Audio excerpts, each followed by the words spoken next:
suçsa suçluyum, en büyük suçlu benim. Dünyada daha neyin kavgasını verim?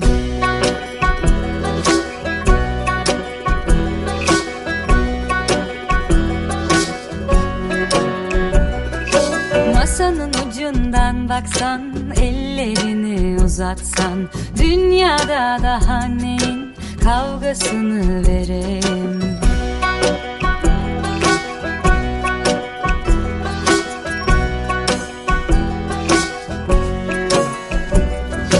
Dertlere gark olunca deniz fenerim olsan, dünyada daha neyin kavgasını verim?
Allah'ım çok şükür.